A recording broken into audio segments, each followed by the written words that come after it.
What's up, everyone? This is Silver Slayer, and welcome to my daily 10 a.m. video. Thank you for tuning in.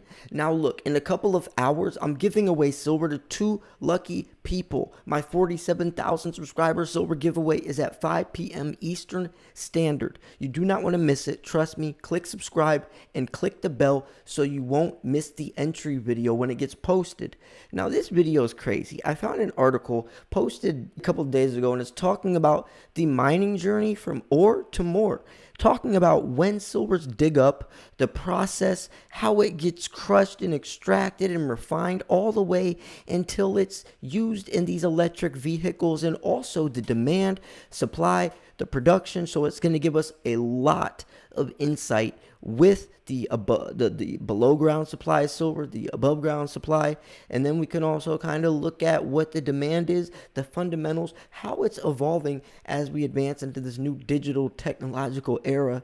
And it's going to show a lot about the shortage, right? We're looking at the year on year production, demand in millions of ounces. This is going to show a lot. And then at the end, I would love for you to participate in this as well. I want to have a discussion about moving forwards, not just 10 years, how a lot of these articles talk about. I want to look 20, 30, 40 years in the future and get an idea on where silver realistically could be, and also how scarce would it be, or if there will, when will the supply not be able to keep up with the demand. It's going to be interesting stuff, so let's jump right into it. Now, I love articles like this. I know a lot of you just want to know what's happening with the price of silver on a day-to-day basis. I get it. But a lot of us are passionate about silver more than just a monetary basis. And this stuff is very informative, so much information compacted, and it also shows a lot about supply and demand. Not many articles like this come out, so we're going to learn a lot here. I mean, especially from literally when it gets dug out of the ground all the way until it gets entered into these EVs and everything else it's used for. This is going to be really fun. Link will be in the description. So from ore to more, visualizing silver's production journey. So silver is not just a precious metal for jewelry and investment. It's an essential material for industry and green technology. So how is silver produced? So here we talk about getting silver out of the ground, the mining process. So there's 2 primary methods for silver mining, which are open pit, which usually contain lower grade ore that must be mined in large amounts to be profitable. And then there's underground, a mine shaft that chases a vein of high-grade silver ore. So each method has its advantages and is suitable depending on the location and grade of the silver ore being mined. And it's going to be interesting because since silver is a byproduct, it's usually found by accident. There isn't really many focal silver mines, just because they would rather look for gold, lead, or zinc. But it is interesting to look at this process. So whether it's open pit or underground, the mining processes are similar. So with open pit, they use large amounts of explosives. And with the underground, these explosives are carefully used to break apart the ore banks. And then in the open pit, ore is collected and moved to leach pads or a facility for extraction. So crushing, extracting, and refining. So once the ore has been mined, it goes through an extensive process to extract the silver. Silver's primarily found alongside with other metals like copper, lead, zinc, and gold. Like I was just saying, right? They're not looking for silver. So they crush the silver. This happens repeatedly until the ore is ground into fine powder. Then they use this separation through floating. So 1, chemicals and silver minerals are mixed in water, forming slurry. The chemicals make the minerals containing silver and lead water repellent, or lead water repellent. Air bubbles are blown through slurry, picking the minerals. 3, the bubbles are recovered from the top of the slurry. 4, remaining ore can either re-enter the process or is sent downstream stages of tailings.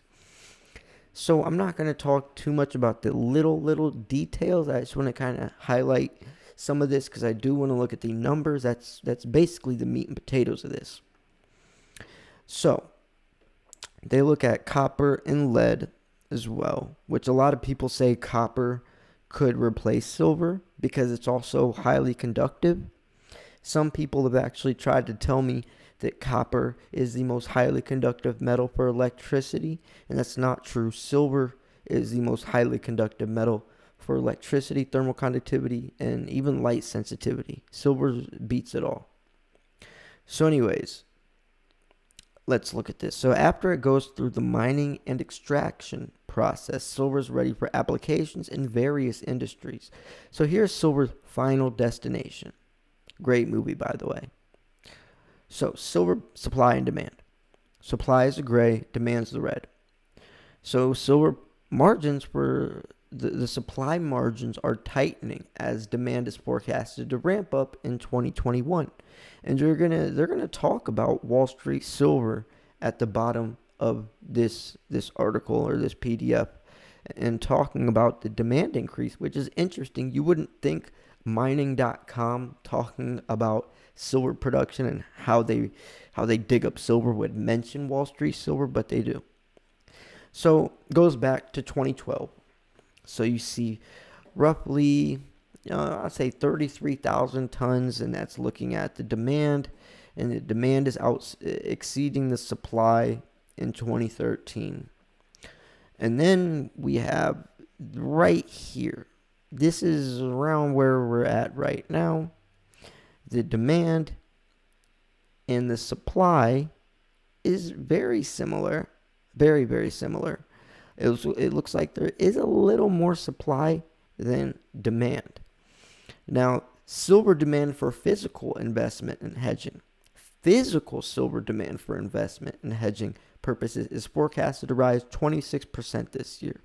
And yes, rightfully so. We see Perth Mint saying they have an 81% increase in sales in 2021. In 2020, U.S. Mint sold out of American Eagles. 2021, U.S. Mint admits there's a silver shortage. Former U.S. Mint director talks about the silver shortage. I just made a video yesterday. David Morgan from the Morgan Report talks about the silver shortage. I mean, Rick Harrison from Pawn Stars, I made a video talking about it. COMEX denying physical delivery. There's no debating that silver is scarce and becoming more scarce. And it's scary to think about looking forwards how much more severe it's going to be, especially when you see a forecasted 26% rise this year alone, and we haven't even really started the green revolution with all these solar panels.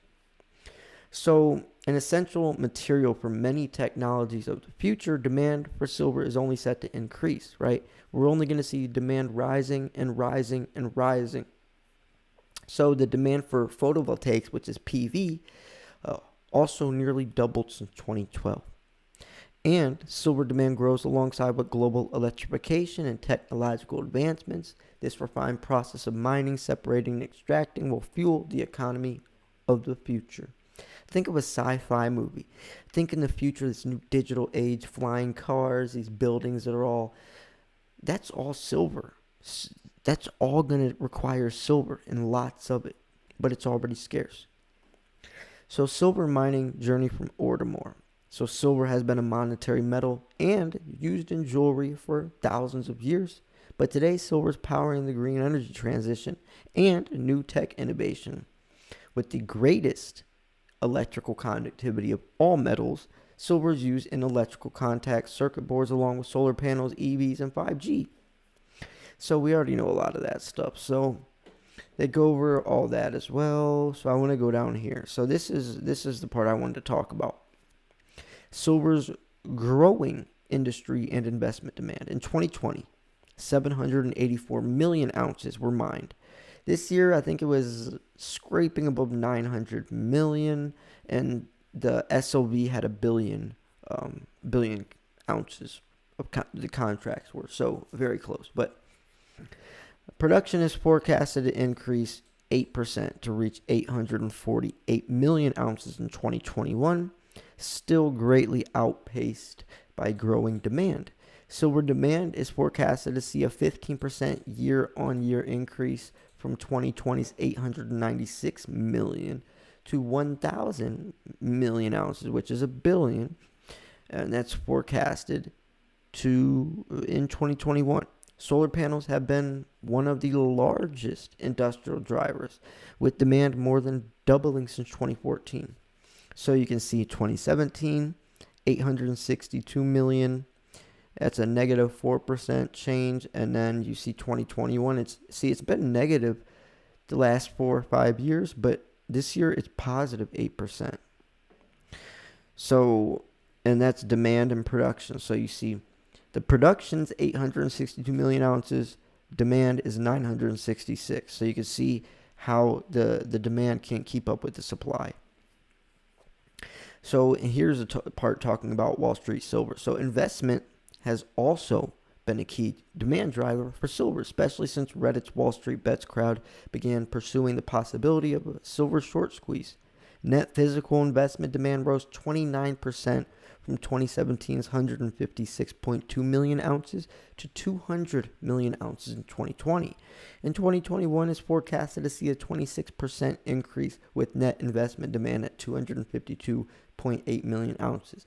So whether it's driven by investors or industries or both, silver is in high demand as the world shifts to newer and greener technologies. The process of silver mining, extraction, and refining will continue to play a pivotal role in supplying the world with the silver it needs. So there you have it, folks. I mean, a beautiful read, beautiful article. I'm glad I found this. It explained a lot, and I really like how they also broke down how it comes out of the ground. Most articles would skip all this and just talk about, the end part, which we already knew a lot, but it ties it in perfectly, especially looking at the supply and demand factors moving forwards. I liked how they talked about moving forwards the next several decades. We're going to need more and more and more, but it's already scarce. The mints, Perth mint, Mexican mint, who else? U.S. mint, Canadian mint. All these mints have already came out and said they're having a very hard time finding silver to make these coins. So the coins have lower mintage numbers, and that's why the premiums are so high. So yeah, I also made a video yesterday talking about if silver will get banned again. So the U.S. government banned the act of buying silver in 1980 when the price was $50 because the Hunt brothers cornered the market. There was a massive silver shortage, so the government had to step in, ban the act of buying silver, which shot the price down. Everyone had to sell to the government so they could keep silver to keep making these electronics. And that could happen again. Silver's scarce again. Wall Street silver is somewhat cornering the market, similar to the Hunt brothers. So will that happen? Go check out that video if you want to learn more about that as well. Anyways, I'm going to wrap this video up here. The link to this article will be in the description. If you thought this video was educational, informational, at least entertaining, make sure to smash the like button. I post daily videos. Do not miss my 47K silver giveaway. Links in the description for this article. Click subscribe, click the bell so you don't miss the entry video. Thanks for tuning in. This was Silver Slayer. I'll see you guys soon. Peace.